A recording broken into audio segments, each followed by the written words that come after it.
Mon podcast IMO.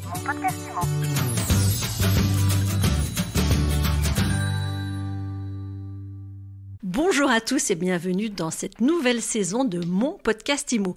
Comment se porte le marché de l'immobilier en cette rentrée ? Eh bien, on en parle tout de suite avec notre invité Jean-Marc Torolion. Bonjour. Bonjour. Vous êtes président de la FNAIM. L'été n'est pas complètement terminé, mais on a l'impression que la donne immobilière, elle est en train de changer et même qu'elle a changé du tout au tout pendant cet été. Comment il se porte le marché ? Alors du tout au tout, Ariane, c'est peut-être beaucoup dire, mais ce que nous constatons, c'est que d'abord il y a un ralentissement très net de la hausse des prix. On va pouvoir dire quasiment général. En tout cas, entre le 1er août 2021 et le 1er août 2022, si on lisse sur 12 mois cette augmentation, elle est de 6,7% France entière. Rappelons que l'inflation est de 6,1% sur la même période.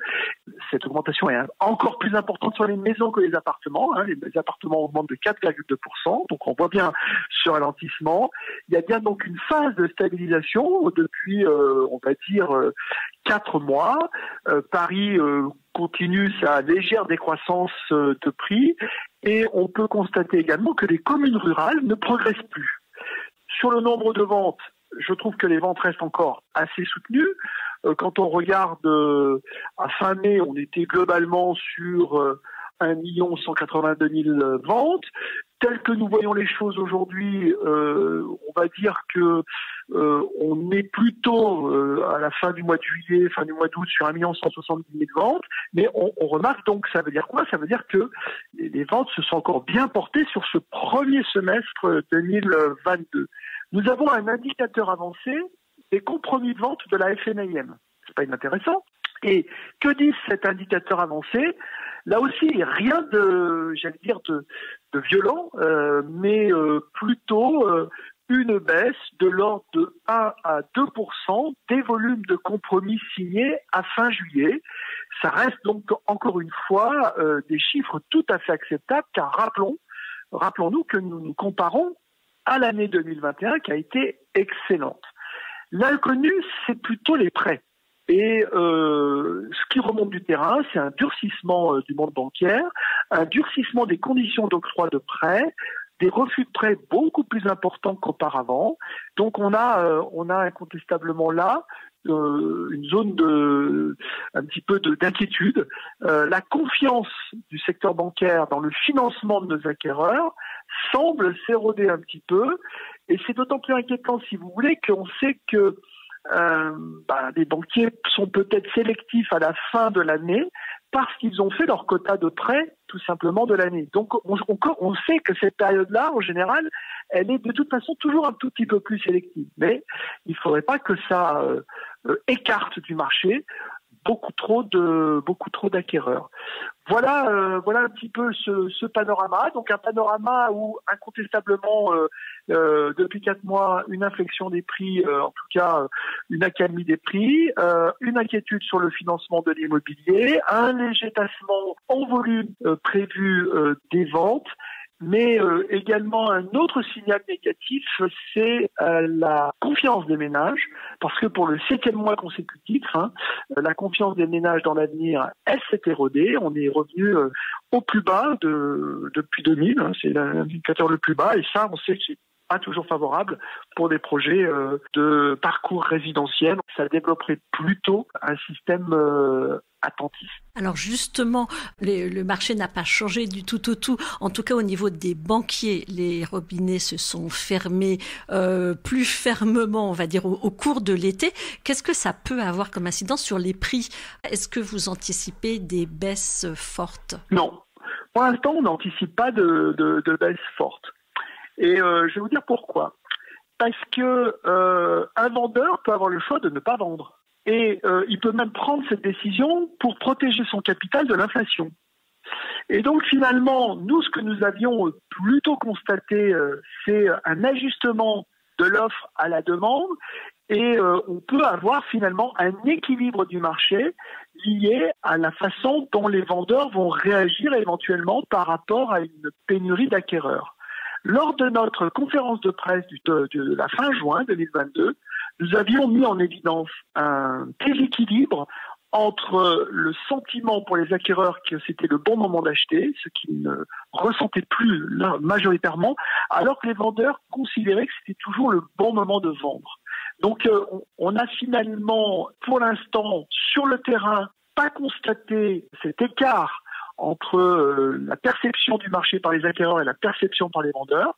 Mais ce que l'on sait, c'est que les prix se discutent beaucoup plus. Ce que l'on sait, c'est que les délais pour vendre se rallongent aussi un petit peu. Et donc, tout ça peut contribuer à un atterrissage en équilibre de ces marchés. Mais un effondrement des prix, nous n'y croyons pas. Et ce, d'autant plus que la production de logements neufs, elle est ce qu'elle est. Et que la demande est restée pour l'instant, sur ce premier semestre, en tout cas, plutôt soutenue. Alors, il n'y a pas que les incertitudes économiques, il y a aussi les incertitudes climatiques. Je parle notamment de la loi climat et résilience et de l'interdiction désormais d'augmenter les loyers sur les passoires thermiques. Jean-Marc Torolion, qu'est-ce qu'elle change, qu'est-ce qu'elle va changer sur le marché, cette loi climat et résilience ? Alors, nous avons, sur la loi climat et résilience, nous avons, premier constat, il y a bien un mouvement.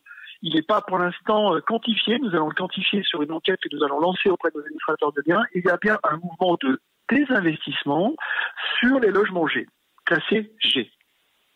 La deuxième chose que nous constatons, c'est que nous avons un calendrier de la loi climat et résilience concernant notamment les interdictions de louer du parc privé locatif qui est irréaliste et qui est dangereux pour le logement des Français. Pourquoi ?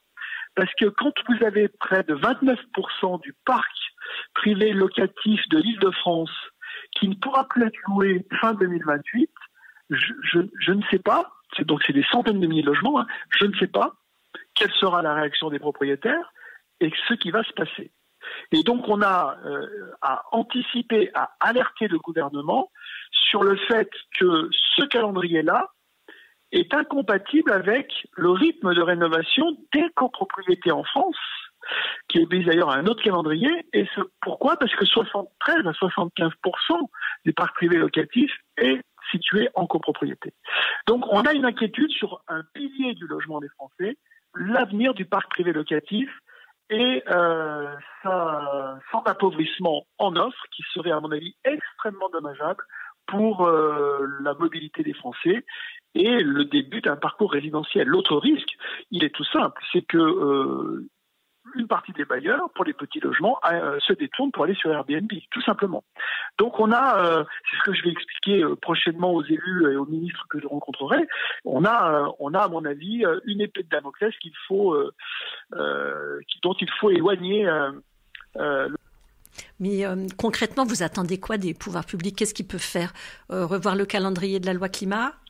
Ah oui, tout à fait. Je pense qu'il faut ajuster le calendrier de la loi climat et résilience avec le calendrier de ce qui a été prévu pour les copropriétés. Pour les copropriétés, il a été prévu l'élaboration de plans pluriannuels de travaux sur 10 ans, en 2023, 2024 et 2025, selon la taille des copropriétés.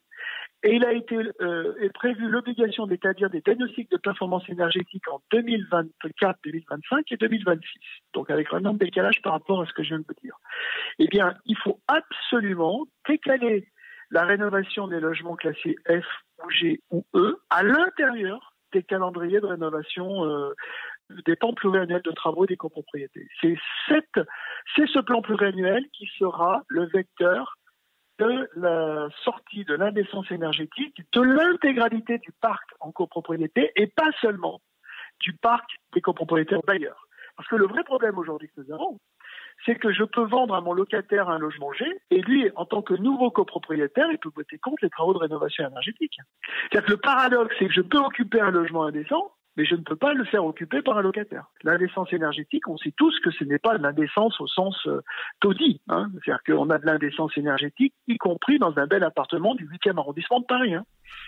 Alors j'ai une dernière question sur les accidents de l'été, les incendies, la canicule, et puis aussi la hausse des prix de l'énergie, de l'essence. Est-ce que vous avez observé ces dernières semaines de nouveaux comportements chez les candidats à l'acquisition ? Non. Pour l'instant, non.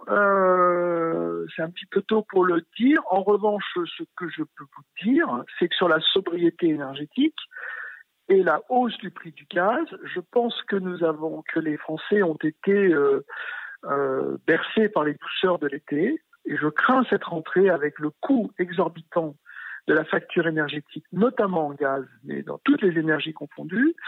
Et je pense tel que j'entends notre président annoncer qu'il va falloir être solidaire et savoir où se situe le camp de la liberté et les efforts que cela va engendrer. Moi, je décrypte cela en disant il y a une équation énergétique liée à la crise ukrainienne dont il faut prendre conscience et pour laquelle forcément il va y avoir un impact budgétaire. La réalité, c'est celle-ci. Et à ce jour, on attend, on va avoir une réunion sur la sobriété énergétique le 30 août, la deuxième, avant des décisions finales sur un certain nombre sans doute d'incitations ou de dispositions liées à la sobriété énergétique.